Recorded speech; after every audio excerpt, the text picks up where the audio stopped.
steering control. Man, that looks great. Jets! Jets! Jets! Jets! Woo! Oh my God, it's so beautiful. 78 degrees, Jets football, and we're winning. That's what's going on today. That's why everybody's so psyched. This isn't no happenstance. This is a guarantee, just like Joe Namath said. See that? There are few things in life you cannot put a price on. Loyalty, tradition, fierce passion. Today is a gigantic family reunion because finally, they're back.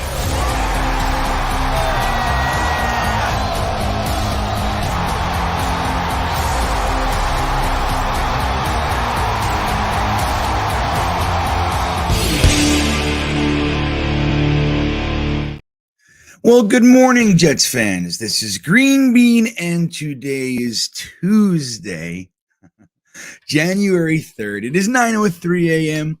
in this fresh, out-of-the-box year of 2023. How are you doing this morning? I am doing well. Well, considering I hate the NFL and everything going on. Oh, man, is it tough. Is it tough, guys, or what? You know, we actually believed.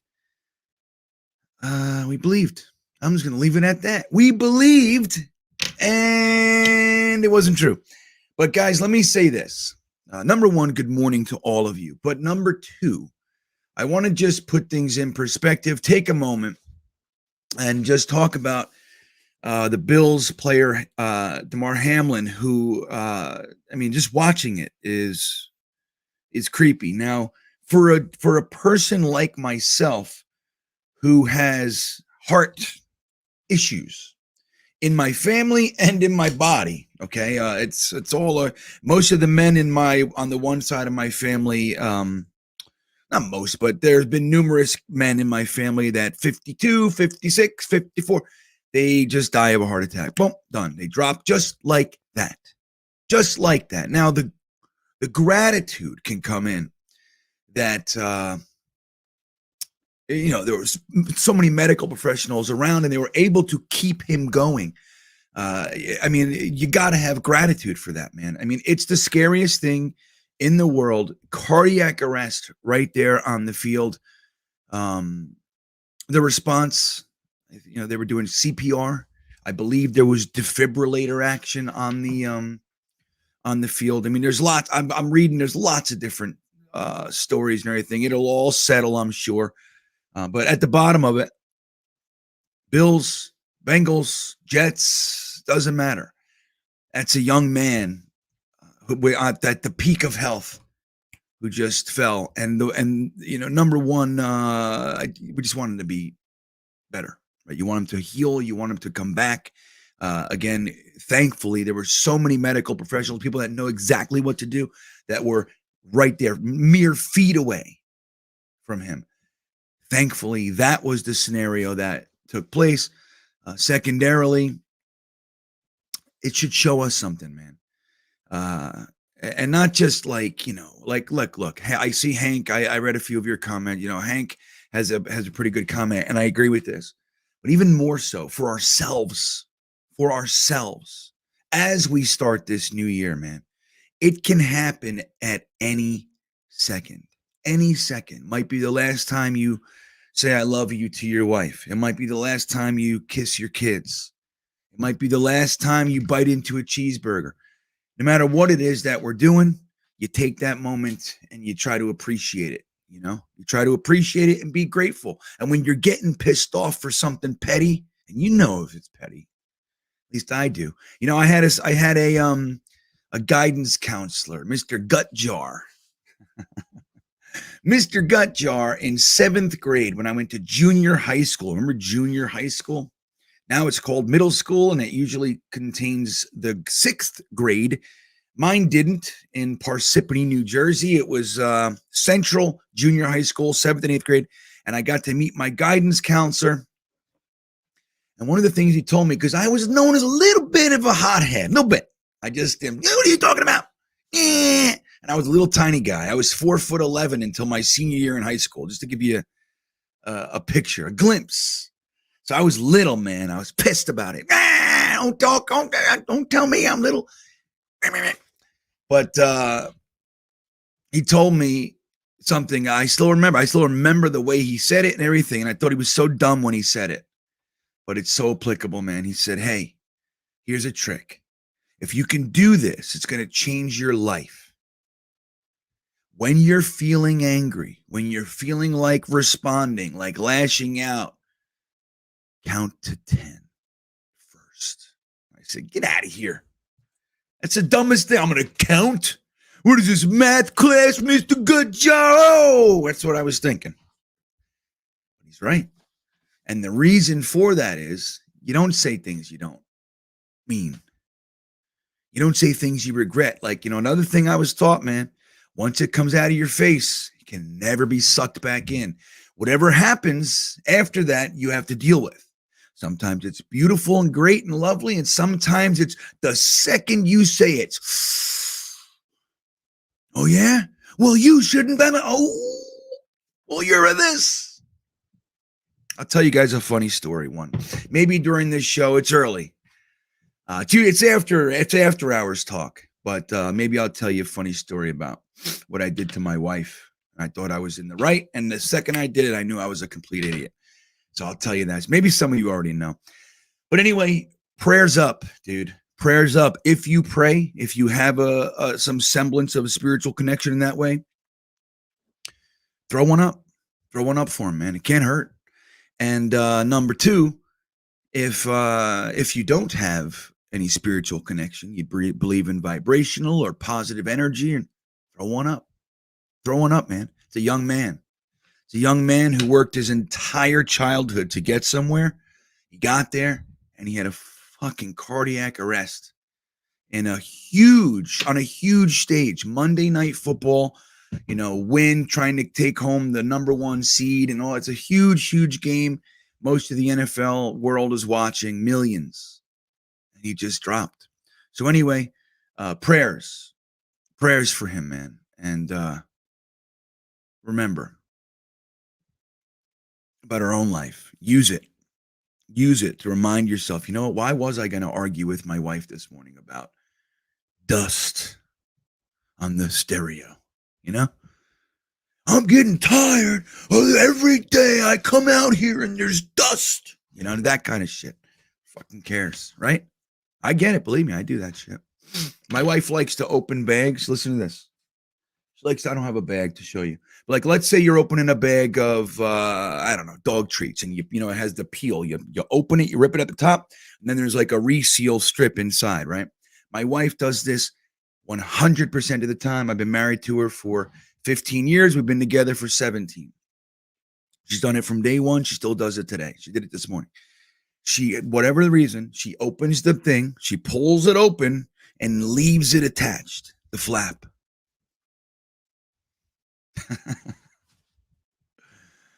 Why does she do that? Now, I've asked her. I've asked her to stop because I hate it. She says, why do you hate it so much? Because I do. I hate it. Anyway, my point is it where I just pull it off? If it doesn't bother her, so she leaves it on. Maybe she likes it. It reminds her of her childhood. Who knows? But for me, if it bothers me, pull it off. Right? Takes a second. You don't know how many arguments I've had over it. And it never got heated, that one, but I've mentioned it, 24 times in 15 years. Hey, look what you're doing again. She's like, yeah, I know. Sorry. I don't know what it is. So anyway, again, prayers, positive vibes, just anything. And tonight we're going to donate all of our super chats and even accept additional donations on the Talking Jets panel with Matt O'Leary and Ryan on Jets Talk 24/7. You guys know we do that at 8 p.m. over on Jets Talk 24/7 channel. That's Ryan's channel. We're going to donate all of our super chats and even accept additional donations to send to his charity. Okay, he's got a really good charity. I think it helps children. I looked at it last night. I can't tell you I was familiar with it before this, but Anyway, we're gonna donate. There's already been almost $1 million, I think $7 million or some shit. Maybe it's 700,000 or $7 million donated to his charity. So that's what we can do. That's what we can do. So good morning to everybody. Again, starting it with that, it's important, man. It's appropriate. It brings everything in perspective. Doesn't mean we can't be sad about the playoffs. It doesn't mean that you can't have your feelings about anything in your life, right? It doesn't mean any of that. But it does mean take a second and realize what's more important than anything else. We're talking about a game. That's what we're talking about. You know what I mean? All day, every day. That's what we're talking about. So there he is. Good morning, Jets Forever. So good morning, guys. I see Phil Adams is in here. I said hello to Hank, right? Sergeant Cavo, CVO. I'm going to call you Cavo. I hope that's okay. It's just easier for my brain. Richard from, unless that bothers you, just tell me. Say, no, I want to be called Kavul. Kavul. Let me know. All right. Richard's here. King Lowski is here. Jets, right, man? Kyle's here. Ephraim's here, or Ephraim.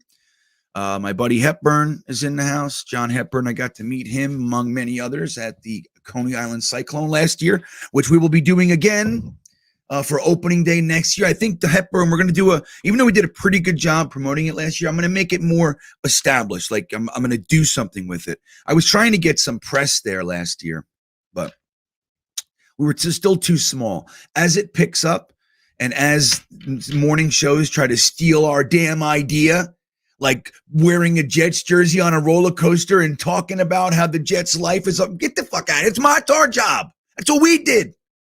Bastard. What's his name? Kyle something. Anyway, all right. Come on, Jets. So look, let's start with this, guys. Yeah, thank you, Travis. Right? I agree. I'm with you. Well, let me go through a couple of your just so we can talk about that. Craig, right? Craig Safolo and Jets Forever. This is actually going to be our first subject today. We'll talk about this and I put a poll in the chat, as I'm sure you've seen. Let us know what you think. I'm seeing all kinds of stuff. As a matter of fact, I said on Twitter last night, I just said, I hate the Jets. I hate them, but I hate the Dolphins more. I'm rooting for a Jets victory, and I want to end the season 8-9. Dude, the vitriol. It's like, how dare you? Because of your grudge with a fictitious blah, blah, blah. Like, well, look, that's what I fucking want. So eat it, right? Who cares what I want? Why you got to call me names? It was hard not to believe. That's right.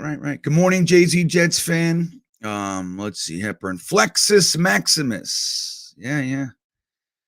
That's right, Hamlin, man. And it's right, it brings it in perspective. King Lowski, same thing. Alpha Anaconda.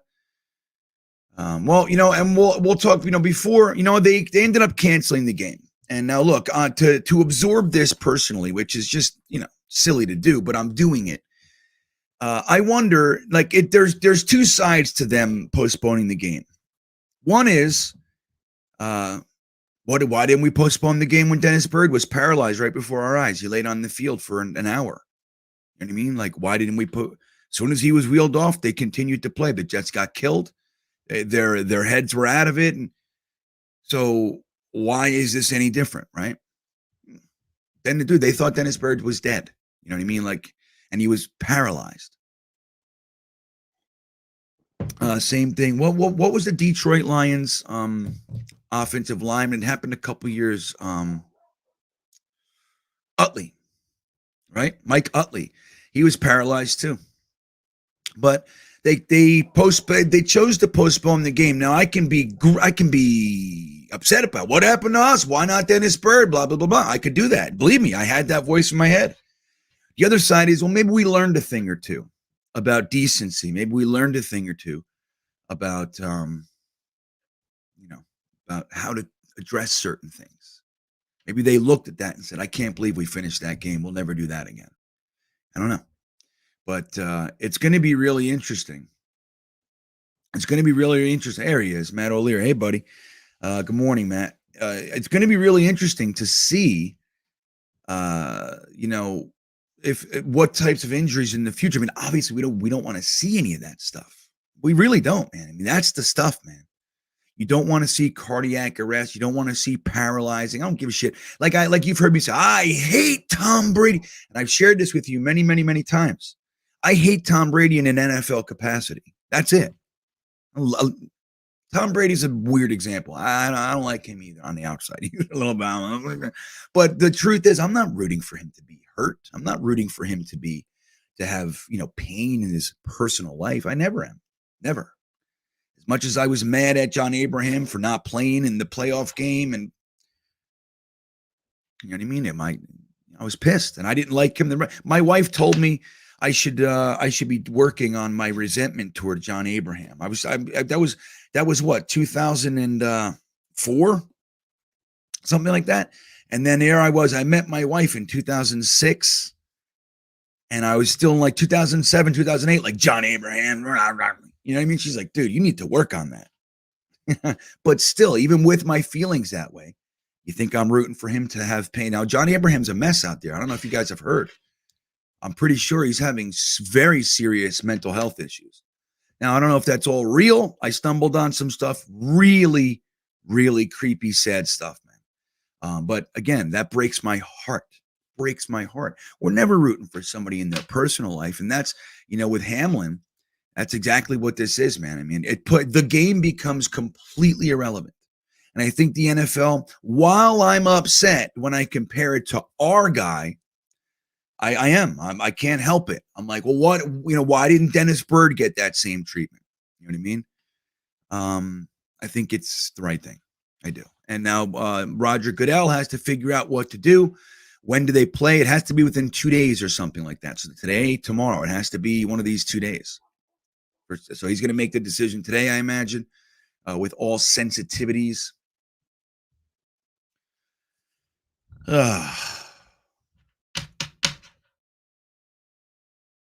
So anyway, so here's the thing. Let's see what Matt says. Honestly, I'm just going to go numb for Sunday. If they win, fine. If they lose, fine. Don't have the energy to discuss rooting for a tank. That, Matt, I'm right there with you. Like here's the thing. I'm pulling away all of the changed expectations that I had for this season. Like again, beginning of the season, 7 to 9 wins, meaningful games in December, know what we have in Zach Wilson, and the season is successful. Rookies develop, we know what, all the, starting to see a foundation, culture change, all those things. That's what we wanted. The problem is, because they all happened, we found out about Zach Wilson. When we said that, find out what we have in Zach Wilson. We wanted it to be like, find out we have a star in Zach. That's what we really wanted. We found out the wrong side, it looks like, right? And then in addition to that, we found out even another quarterback we have isn't the guy. And then we found out another quarterback, our backup, shouldn't even be a backup. And we found out that our 4th string guy, it can be fun in some packages, but he's not the guy either. He throws the ball, looks like meatballs. I never seen anything like it, and that cannot continue. You see what I'm saying? So we found out a lot. The problem with all that is, guys, like, let me shift this a minute. We'll shift it. What if we won 3 or 4 in the beginning of the season? So what we have 9, we were 6-3, so 9 games. Let's say we were 4-5 at the bye. And then we won 3 or 4 more, depending on what happens on Sunday. 3 or 4 more on the second half. So we won 4 in the beginning and 4 in the back. Now we're 8-9. It's a success, isn't it? That's what we asked for. The problem is they gave us such hope. We were stuffing receipts down every gullet we could find. Here, eat that fucking receipt. Laugh with us for drafting Breece Hall. 0-9 at the bye. We were stuffing receipts anywhere we could fucking find. So the problem is we won 6 up top and lost 5 in a row back here, 6 of 7. It's kind of crazy. So that's the bad taste. So for me, I'm just rooting for a win. Draft picks, I know, dude. I've been rooting for draft picks for 11 of 12 years. So the last time I wasn't rooting for a draft pick, I was 38 years old. Holy macaroni. I was 38 thinking, I'm almost 40. Oh, no. Over the hill. So, like Matt's saying, I'm kind of numb. I'm just going to stick with, hey, we're rebuilding the team. We're going upward. We're, look, even with this collapse, the season's trending. I mean, the team is trending up, dude. It is, even with the losses. You think like this. If we had a 65% completion percentage quarterback, whether that's Aaron Rodgers, Gardner Minshew, Derek Carr, or if it was Zach, let's say Zach threw 65% and had more touchdowns than picks. This is an 11, or at least a 10-win team, at least. At least 9. We win one of the Patriots games. We win the Vikings or Detroit. You know what I mean? It's a 9-10 win team. And that's the difference. So I'm a firm believer that quarterback play is the main reason. Now you got offensive line issues, you have some defensive issues, but that's how I look at it. Why do I think it's trending up? Because I know that if we had a quarterback, and we can very easily go out there and get one, there's going to be a few available this year. We have to get one. We can't be outbid on every single one of them and come back here with, who? Let's see. What the fuck is this guy's name? I can't. I'm so afraid. It's tough in the morning. What's the guy's name with the red hair? No, the guy, he was on the Bengals forever. Dalton. There he is. We can't come back with Andy Dalton as our starter. Can't do that. And go, we really believe. Nope. Then it's a wrap. It's a wrap. So we need to go out there and get somebody. So good morning, Bulldog. So let's talk about that. So in the poll, I asked you about what we should do next, but I want to do this right now with you guys. Are you rooting for a win? Now, I don't know specifically. I'm seeing all kinds of stuff. There's somebody that said we can move back 10 spots if we win versus if we lose. I don't think it's that. If it is that, I'm going to change my perspective. I thought it was 3. That's what I thought. I thought it was 3 spots. Now, 3 draft spots, while it's important, ain't enough for me to stop rooting on this season. I'm going to root for every game for the first time since I'm 38, really. Again, I've been rooting to lose the last game of the year for 11 of 12 seasons. That's it. I think maybe last year, no, I was definitely rooting for a loss at the end. I wanted the team to have some positive wins. I did. I wanted them to have some positivity to kind of end the year with and all that. But at the end, I was still root. I wanted that the higher draft pick. I'm pretty sure. So 11 of the last 12 years, I've been rooting for a loss. Here we are. We got 7 wins. We lost 5 in a row. We're playing the Miami Dolphins. Our record with them, we're down by 1, right? Let me show you guys this. Here we go. It's crazy, dude. I'm just going to show you guys this so you can see. So remember, it's a division rivalry. If the team loses, the 6 in a row is worse than 5 in a row. I want you to know that. I'm not sure if you knew that, but that's worse. Now, I understand draft pick. And if it's 10, different story. But if it's 9, but if it's 2 or 3, I don't care. So look at the series, guys. Miami Dolphins leads the all-time series 57-56, and we have 1 tie sprinkled in there. Now, we won the last one, so going into this year, it was 57-55, right? Now, look at this. Look at the streaks. Now, this is coming from the Miami Dolphins perspective. So an L is the Miami Dolphins losing, not the Jets. So the W would be Dolphins won, right? So look at the recent streak. So before this happened, before they won, look at this. 1, 2, 3, 4, 5, 6, 7, 8, 9, 10. 10 of the last 13, 10 of the last 13. If they didn't win 10 of the last 13, we were leading the series by 7, right? Or 6, I think. So we've had some streaks too, man. Like, look at these years. This is the 2000 and look at this. They beat us once from 2004 to 2008, right? Yeah, this streak here. Or they beat us twice. Look at this. Boom, boom, boom, boom, boom, boom, boom. You know? So believe me, man, there were times where we completely, oh, look at this. Look at this streak.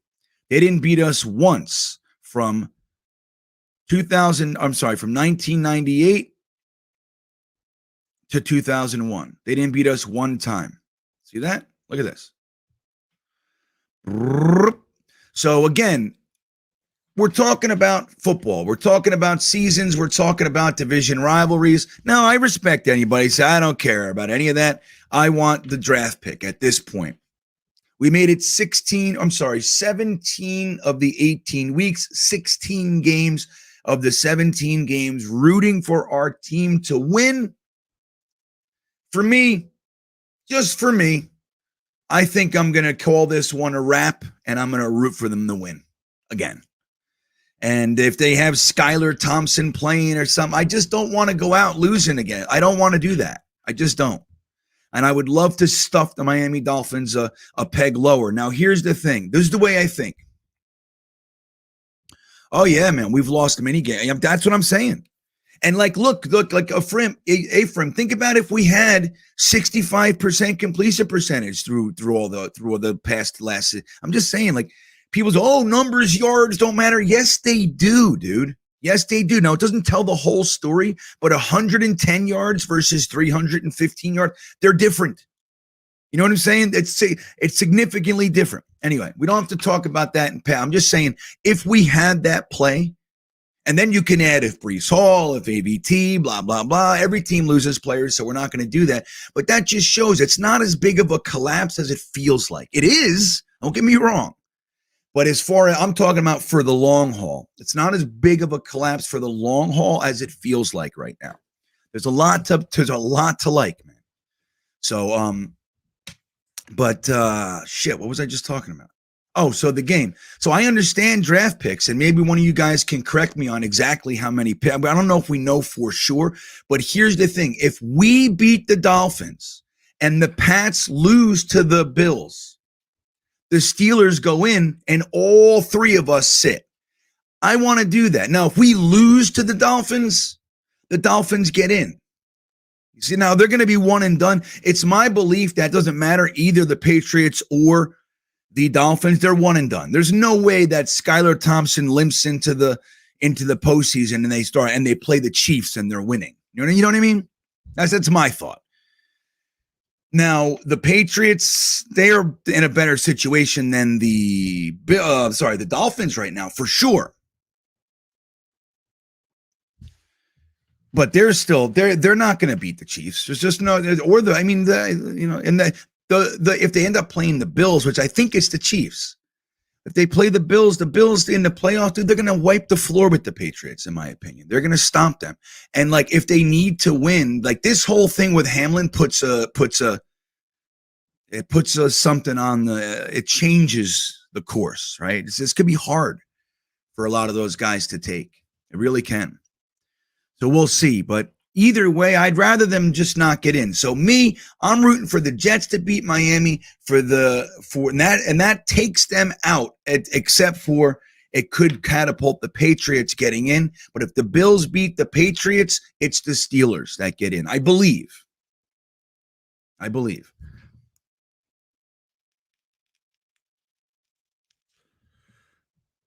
Yes, he is actually. Yes, he is. Derek Carr's career completion percentage over 9 games, 9 years, is 64.8% completion percentage. So you should take a second and look up the stats before you try to pull the rug out. Just take a second. It's the easiest thing in the world. Just look it up. He has a career 64.8% completion percentage. There you go. You know what I mean? Like, if you guys cannot like one candidate over the other, that's fine. But we got to live in reality, dude. You know what I mean? You got to at least live in reality. I don't like Derek Carr. He's not this, he's not that. Great. If that's all true. But if you just don't like, I don't like his face. Okay, then you don't like his face. Then say that. You know what I mean? Just, I don't like him. He gives me the heebie-jeebs. I don't like the way he looks. Whatever. He just doesn't look like a leader. Okay, fair point. But to take away his stats, dude, he's had 4 coaches in 9 years, 4 different systems. He's in a brand new system this year. After all the craziness of last year, Gruden and Henry Ruggs, he's had 4,800 yards last year, dude. Well, among all that tumult. So, please. He would instantly be the most accomplished quarterback in Jets history, other than Namath. But the truth is, he's got better numbers than Namath overall, with all due respect. Different era, and Namath, you're not taking nothing from that man. But, let's be real. Let's just be real.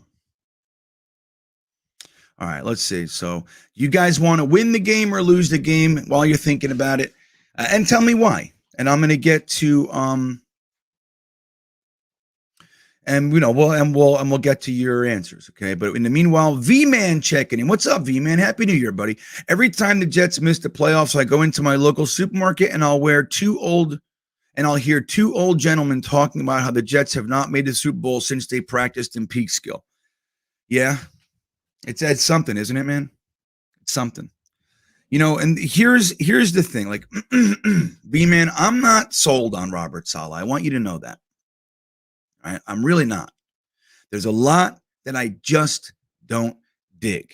One, I don't like his lack of accountability for vets that make mistakes. Anybody that makes mistakes, but you see it more. Like rookies, you get it. You want to work them through, or young guys, you want to get it. Hold on.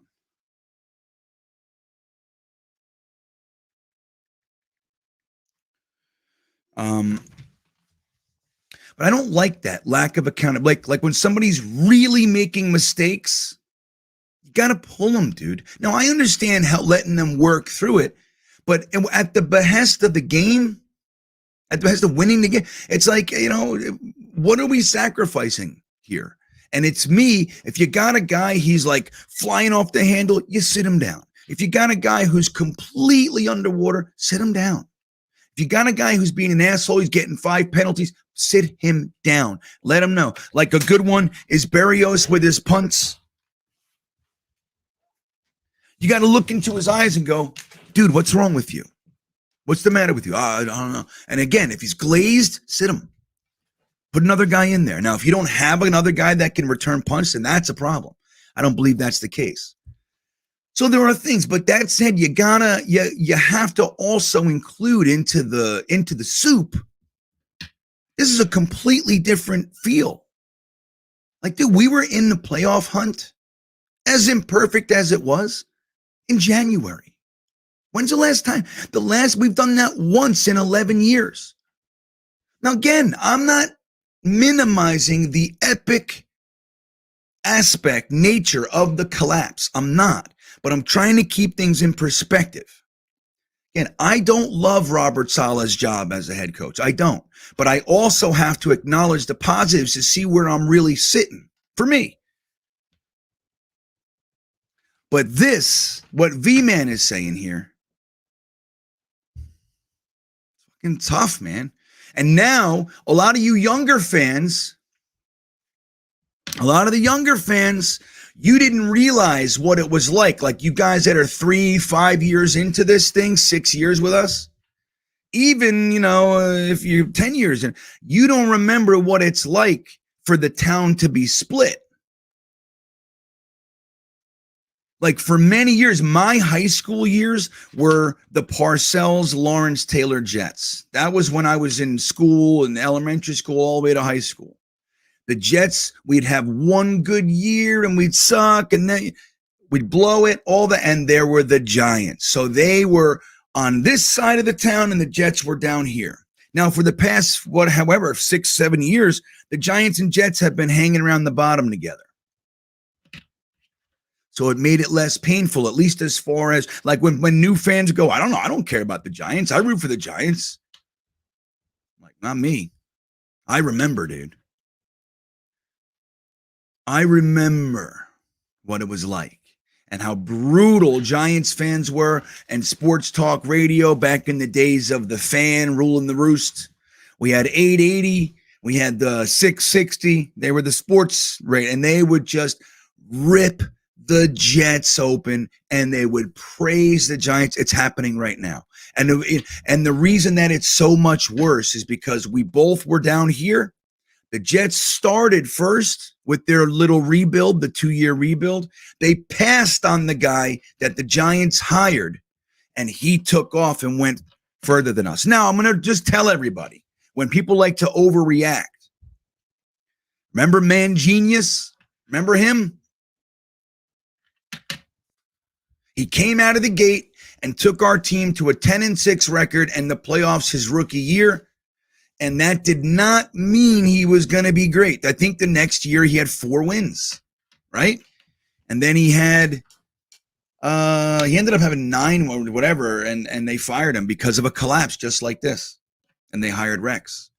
He had 9 wins when we fired him. Remember that? So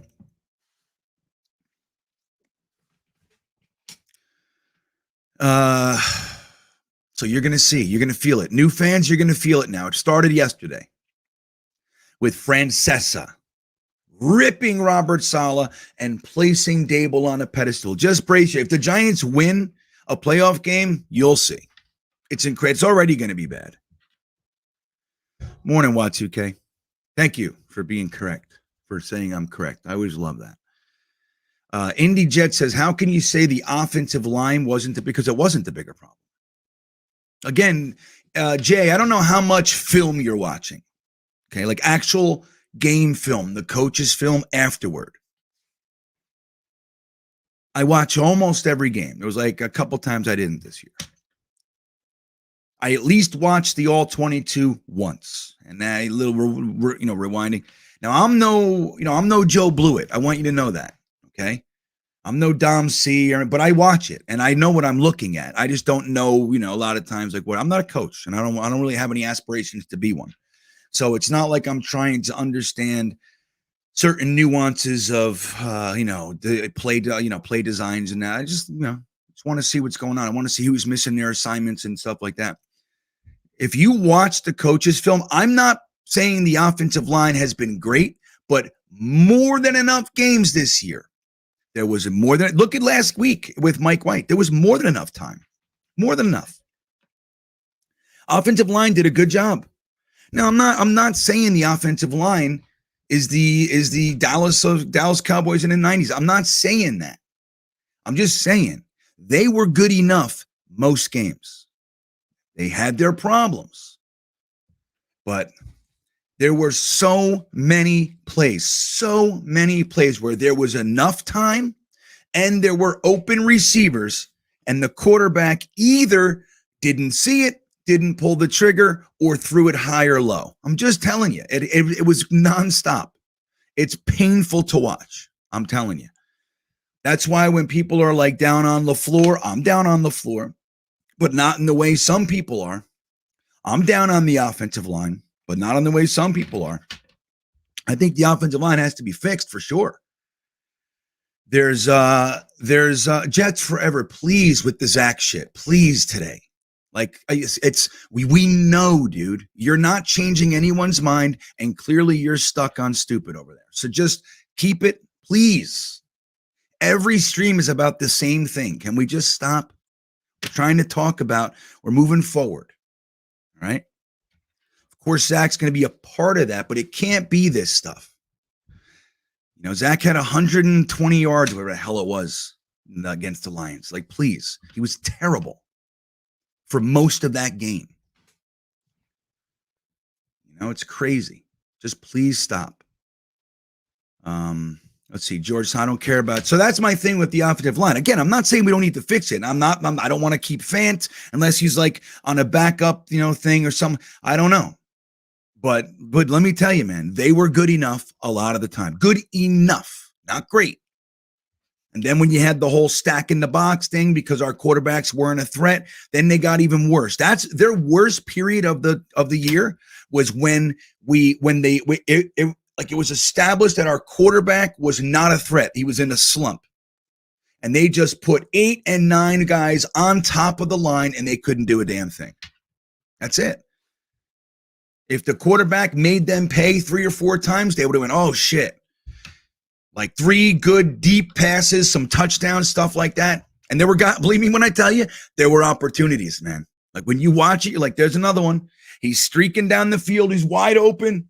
The quarterback doesn't see him.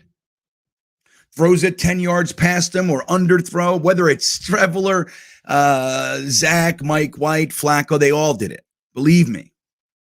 So Douglas can find solid gems day 3. Right. Look at the last couple drafts. And now people are throwing Michael Carter as a bad draft pick. Please. He had like 4 bad games in his entire career.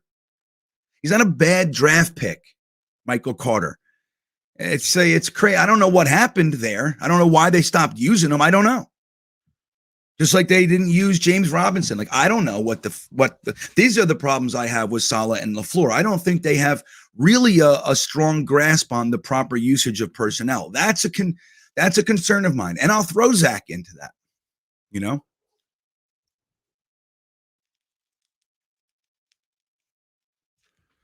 Oh, Jets forever, dude. You just got to stop. I'm putting you in a timeout. You just have to stop, okay? Please. Every stream can't be about the exact same subject, right? Especially when it's dumb. If it was intelligent, that'd be great. Maybe we'd consider it, but it's an emotionally based argument. When you just put numbers on the table and scenarios, it doesn't even make sense, okay? No matter what we feel. So let me get to so who wants to win the game? Who wants to lose the game? Who? Where is it? Now, again, I depending on the draft pick thing. So like if I find out that it's 10 picks, like somebody said, you want to move back 10 picks? What 2K? How many picks is it that we move back? Can you tell me? Anybody tell me?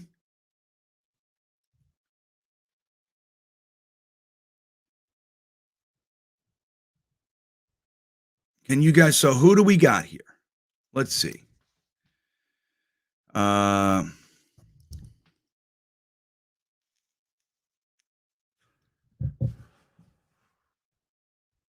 see. I'm trying to find your answers. I don't see anybody answering it.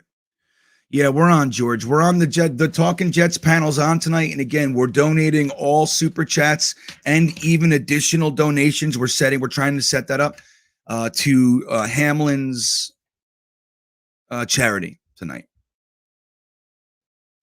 So that's what we're doing tonight. So we'll be on at 8:00 at Jets Talk 24/7.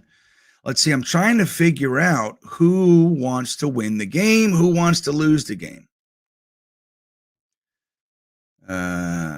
I know this is what I think too. I think they're going to go after Garoppolo because of comfort, and that pisses me off.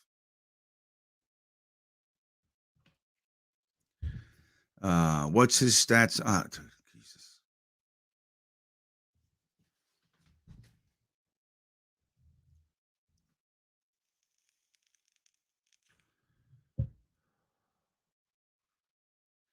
All right, here we go. Georgia Bulldog. There's one, finally. I want to win. Apart from the 2020 season, I root for the Jets to win every game. Yeah, and I know there's a relatively large contingent of people that are there too. They just don't root against the Jets. I get that. I do. That said, I have been rooting for a loss the last week of the last week of the season, 11 of the last 12 years. And some seasons like 2019, I rooted, not in the beginning, of course, their first 6 games, although by game 2, I knew it. You could feel it, man. This team is not long for the season, dude. They are toast. And I knew Sammy Boy was done too. You could see it from game 1. It was like, oh no. And I was so excited for Sam's year 3. I said, okay, man, he's had the ups and downs and all arounds, and let's see Sam Darnold put it together year 3, and he looked worse. He looked worse. Again, that's what you saw a lot of things with Sammy where he was leaving the pocket when there was no pressure. Remember he said ghosts? Now that game is one thing, but it's indicative of really a lot of the second half of his career with the Jets. You saw that all the time. There was a clean pocket. He was imagining pressure because he's so used to getting destroyed that he would take off. So the routes aren't even developed yet, and he's running. He's running for his life when there's nobody chasing him. You know what I mean? So that's the stuff. That's the stuff. Let's see. What is ridiculous? People thinking the offense will be fixed with just a new offensive. I know. No, we need a quarterback, dude. And obviously we need to improve the offensive line. Again, I don't love Mike LaFleur. And we're making videos. I already got him. We're already working it out. We're going to do real comparisons. We're going to break this down so we can see it before our eyes. Plays where the play worked and it was this, and plays where the play was stupid and the bad situation. We're going to try to do all that and paint the clearest picture that we can, video style, so we can actually make an informed decision. That's what we want to do. Duncan Lloyd wants to give Zach Wilson a chance to use the offseason to work on fundamentals and compete in training camp. Those things he does great, among the best. Gets another shot. Well, I think that unless Joe Douglas can pull off a trade, like for example, if you can trade that, like let's say McDaniels says, yeah, I would love that. I would love Zach Wilson. And you can flip that and work something out that way. Now he costs a lot more than Zach, so you got a lot there, but he's got a better career and all that kind of shit. So you got to figure out the details. But if something like that were to happen, then I think they do it. You know what I mean? I think if they can get realistic value for Zach Wilson, I think they do it. I do. That said, other than that, there's no reason not to keep Zach. And people say, oh, he's done in New York. Maybe. But if he's not the starter, if he's just here to work on fundamentals, like you said, the offseason, he comes in, he competes. But if we bring in a vet, which we totally should, a relatively accomplished vet like a Gardner Minshew, you got to remember he's had his ups and downs, but again, he's got he says 64% completion percentage, I think, is his whole career. He's got way more touchdowns than interceptions, and he's literally still on his rookie contract, man. Like next year is the first year that he's it's his 5th year. Like people forget that with Gardner Minshew. It's almost like he's an old vet. Like, I don't want to. He's like, dude, he's still young, man. And you've seen the legitimate talent. Now, again, whether you like him or not, Sorello, that's a different story. But again, if they want to do something like that, like they bring in a guy like that, that would probably be the bottom of where I think they should go. Like, again, I don't want Andy Dalton. I don't want another Joe Flacco. I don't want like 3rd tier or even 2nd tier. Like you want guys that could legitimately compete with a team around them. Now, who that is, we'll talk about it all off season. We got to get it all out today, but we'll talk about all that stuff.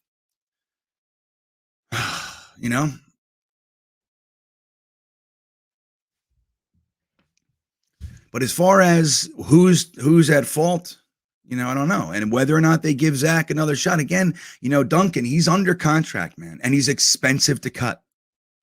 He's significantly more expensive to get rid of than keep him. So why not have him even if he's your 3rd and he's just developing? Like, what 3rd string quarterbacks are coming in that are not named Brock Purdy? My door just opened like it's a ghost. Did you hear that?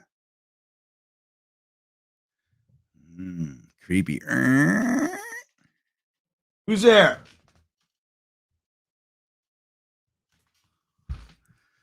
Scary, guys. I guess I didn't shut it all the way, but looks like a ghost to me. Everybody. So that's at least if you're gonna pay him, no matter what, keep him. Keep him on the roster and continue to try to. Dude, I would get a coach specifically for Zach Wilson. Why not at this point? Why not? Just get him a damn coach. Play with him all season. Just sit with Zach and, oh, hey, you did that? Come here, good boy. You don't have to worry. You're allowed in here. My dog did it. See, he's all freaked out. Here's my good boy. What are you doing? He's all tentative, like I didn't invite him in, so he doesn't know if he can come in. You're allowed in here, my buddy. Come here. Who's my good boy? Who's my good boy? Come here. Here's my buddy. Can you see him? There's my good boy. Wait, can you see him? Come here. Come here, buddy. There's my buddy. There he is. Okay. There he is. Anyway, okay, I feel better. Two things go through my head. It's ghosts. I was raised with ghosts. And the other thing is I was also raised watching Friday the 13th in the drive-in at 5 years old. So the other thing is I think someone's going to run in here with a fireman's hatchet. And just that's what I think all the time. I got weapons all over the place. I'm damaged goods. I really am. So let's see here. Wait. Let's see if I can do. I'm going to try something here with you guys. Let's see. Oh, it didn't work. Come on. Didn't work. It should work, though. Why didn't it work? One more time. I want to try. See, it started to work. Remember you saw it. Let me see. Nope, doesn't want to do it. Okay. It's supposed to work. You know, that's the thing. One more time. Nah. Nope, didn't work. Okay. So anyway, let me get this Dolphins thing off. I didn't even realize I still had that up there. I'm sorry. Anyway, so I'm rooting for the Dolphins to lose. I'm rooting for the Jets. I'd like to go 8-9. And again, it's a small grab, but I would love to just end the season on even the slightest of positive notes. I would love it. I would love it. What was memory lane, Paulie? I don't know what I was saying. I'm trying to find you guys.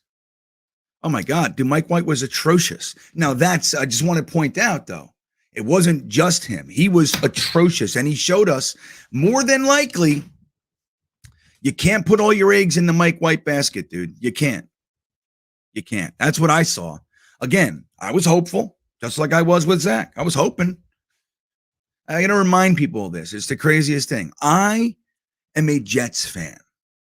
I'm a Jets fan. So when one guy doesn't work out, the next guy that comes in, I'm rooting for him. I don't root against him because the guy I like sad. That's not me.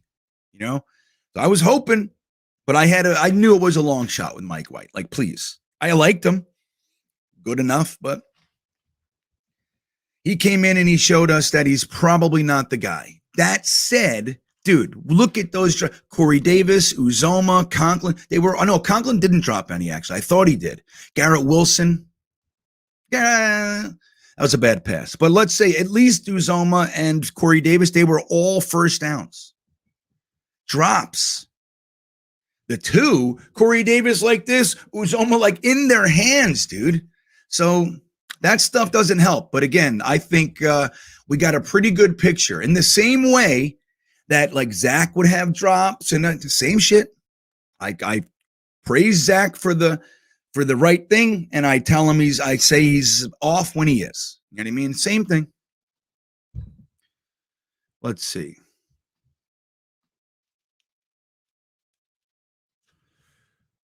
Oh my God. And you know what, dude? 4 years ago, Alpha Anaconda, I was of the school of thought when we drafted Sammy and we had Teddy and McCown. I was of the school of thought. Start Teddy this season. Start Teddy Bridgewater this season. Even if it's for 6 games, you know how that goes. You know, you start a guy and don't put Sam out there week 1. Put Teddy out there. Let McCown, because you don't have a quarterback coach, let McCown work with Sammy on the sideline. Just get him ready. Make sure he's ready. Now, that game 1 was fantastic, right? The pick 6 to start his career, and it was great. It was exciting. But That was my thoughts. You should just start Teddy Bridgewater. Remember, we traded him to the Saints. McCadden got a third for a scrap heap guy. It was very, very good value that he got. Well, we saw him. He started for Drew Brees. 5 games, looked amazing. He got himself a $63 million contract on the heels of that backup play. So he was great that year. Really, really good, man. The problem is he went to Carolina and Matt Rule he gave him 1 season and it's like, I don't know. Matt Rule was lost.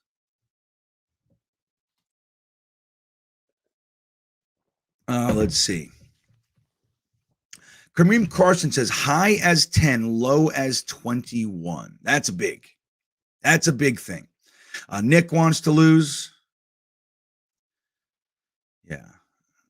Mitt Flair says F the picks. I want to win. Right. Jets, Paulie. Jets forever. Always griping unintelligently, right? Don't you know the rules? And it sucks because he's a very intelligent person. Again, I don't know if he's a man or a woman. I really don't. I don't know if he's 10 or 100. I don't know anything about him. But just to remind you, we're supposed to be griping intelligently around here. Right? Those are the rules. Maybe only for the Thursday thick of it. This is it. Kevin Lupke, get Carr, and if Zach's still on the team, then maybe that can help. That's the whole Aaron Rodgers thing. You know what I mean? Like, obviously Aaron Rodgers.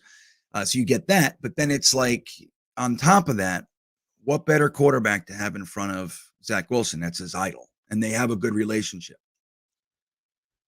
Yeah, Jimmy G is familiar with Robert Saleh, yeah, and vice versa. But the problem is, he's also familiar with getting injured every single year. I mean, like, I don't know if he's getting injured for this for the Niners. They have good luck. They have good luck over there. Bring that shit over here, and he's going to be out for the year and by week 3. That's my thoughts. All right.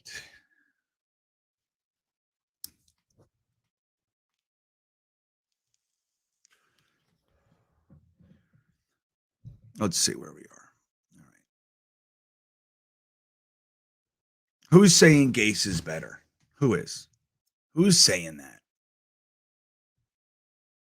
Rex Ryan, FM, what are you doing? I know. You know, dude, Jets forever. I'm almost done, buddy. You know, I've given you a lot of rope. Like, I'm really wearing thin with this shit. I can't take it anymore. It's just crazy. Hire McCown to coach. Mr. Terrible. Remember the Texans were hoping that to get him as a head coach. I don't know if he's wanted to come as a quarterback coach. But okay, so what else do we got? We got to wrap this one up because it's the morning show. Let me see here. All right, last thing. We'll just do it, and I'll look at the poll. We're going to do the poll right now. I'm going to end this poll. We'll talk about it for a brief 2 minutes. And then I want to see what you guys did here. All right. Here I'm going to show my age just a little bit. I can't see. All right. We had the question was, what's next? So what do we do here this offseason? One, we had fire everybody. We had fire Saleh and crew, keep Joe Douglas. We had straight up just fire LaFleur and maybe Calabrese with him, who knows?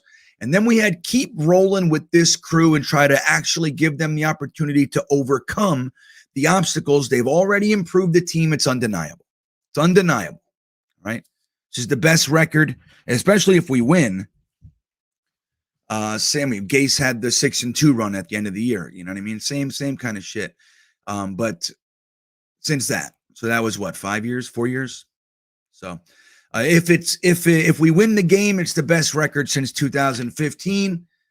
And anyway, so you can see the upward trajectory. Again, if we have a quarterback, no matter who that is, if they can play 65% and up, completion percentage, maybe 4,000 plus yards, maybe more touchdowns than picks. If we see that, we're going to see we got a 9 to 11 win team here, in my opinion. So that's the story. So your answers were keep rolling with this crew took 47%. Fire LaFleur alone took 37%. So he was next. Fire Saleh and the crew, but keep JD is 11% and 4% of you said just clean house again and start fresh. I tell you, man, I if I'm being really, really honest with you guys, I can't help but have that thought. I can't help it. It's like it's ingrained. You know what I mean? I can't help but have the thought, like, dude, just get rid of it. Just for God's sakes. Now, me, if that happened, I would be on the side of keeping JD. I think you have to really, really try, and you got to use, I don't know, just there's an argument, right? But I think when you count years where he's tearing apart an organization, I just find that I don't know, you're holding that against him. It's like saying he's on year 4. Really? This is year 4? He's going into his 4th draft. Like, can we stop? Anyway, so I think, it's interesting. So 47% of you guys say roll with the punches with the whole crew. See, now this is, I know it's funny. You're not the first person to say this, Mr. Power. Knauer Power. This has merit too. We need a loss just to make sure the bad taste stays in their mouth. Saleh kept saying how this team doesn't know how to lose, and now they do. That's it. Like a win at the end could say, see, they walk into the offseason all bubbly. Now, I think that's an ultimate positive, but there is an argument to be made. No. You don't get out of this one with roses, peaches, and cream. Eat it. Eat the grizzle. You can't get out of here without eating the grizzle. You know what I mean? So I get that too. And then on top of that, you keep the bad taste and you get a higher draft pick. There's an argument, guys. Again, I'm just tired of rooting for losses. An 8-win season to me is a nice positive upgrade from the 4 and the 2 and the 4. You know what I mean? Like, I'm just sick of that shit. I think a nice 8-win season would be to continue the trajectory and to grab some more positivity. We had a lot of positivity early on. I'd like to see us maybe grab a little bit of that. But yeah, and we'll do whole streams about coaching and all and some potential options and stuff. Got to do that early because I don't think they're firing anybody. I really don't. But we'll figure that out. G says JD should be safe forever. See, this is interesting, right? Like, so M. Mars says, would JD stay if you fired? I know you got to look at it like this. This is how, like, if all his guys suck, like Zach and Saleh and all that shit, what's the way to keep? Well, you got to look at it and say, hey, he's clearly a good GM, trades, contracts, draft picks. He's clearly got all that. He's got a very good handle on that stuff. Finding talent in the late rounds, undrafted free agents, the guy he brings in, looking really, honestly, looking really good, whether it's Bam Knight, Bryce Huff, and a few others that are looking like they might have some potential moving forward.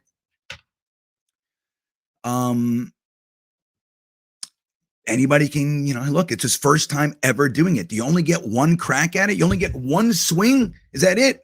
So I don't know. If they, like, let's say hypothetically, like a Sean Payton, or even, I'll tell you what, who I might want on the sneaky sneak? If we were going to fire anybody on the sneaky sneak, I would want Brian Flores. Guy's badass. I know he brought it home. Hey, look, he didn't start any problems. He just told people what was actually happening. You know what I mean? He just told people what's actually happening. And we have an organization that's not afraid to hire minorities, guys, thankfully. We're not that team that's never hired a minority. We got, 2 African-American coaches and the first Muslim head coach ever. And don't forget, we hired Herm Edwards before the Rooney Rule, before we had to interview anybody. So this organization's good on that side of things. So I don't think they'd be afraid because they're not pulling any shit. And they're not the ones that need to, you don't need to out anything here. At least I hope, right? All right. That all said, let's do one more comment and we're getting out of here. Let me see here. Well, I'll do 2 because let's see. Sean Payton. I see that, good citizen. I see it. Get LaFleur off my team. Open the bank account for, well, this is the thing. If Peyton Manning was available, people are saying he wouldn't want to work with Joe Douglas. He wants full control. I don't think that. I don't believe that. I think Joe Douglas, anybody would see the guy's got some chops. Now, 6 injuries to the offensive line. If that doesn't happen, again, I think it's a great team. So if that's happening, though, like again, Woody should send a little gnome just down there and say, hey, is there any chance you would come to New York? Let me see. Here's my little gnome. You see the little gnome? Can you see it? Here's a gnome. You send this guy down to just talk. Oh, look, yeah. You just talk about, hey, is there any interest whatsoever? If we opened a checkbook, would you come? And if he says, yeah, then you think about it. Other than that, I say keep the team. That all said, if we did go and get Brian Flores, I wouldn't be unhappy. Guys, have a great day. See you, John. Steve loves Flores, Sean Payton, and not Peyton Manning. Yeah, totally different Peyton. That's right. And isn't Peyton? Sean Payton is P-A-Y, isn't he? Maybe I'm wrong. All right, guys, listen. Have a great rest of the day. I think Jake is live any minute now if he's not live already. So I'll see you over there. I'll pop over and say hello. Have a great day, everybody. And don't forget, there's more important things than football, right? And we know that now. Positive vibes, prayers, whatever it is that you do for Damar Hamlin. And let's see, look, let's just hope he comes out of this. And then we'll see how this all goes. And we'll talk more before the game and see where everybody feels. Have a great rest of the day, everybody. What do I want to leave you with? I'll leave you with this one. Have a great day.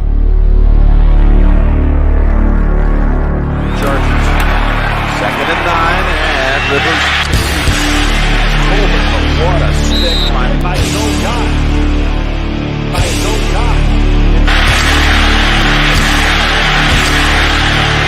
Colbert is the one down on the field, making the catch, and that collision with Ryan Thomas.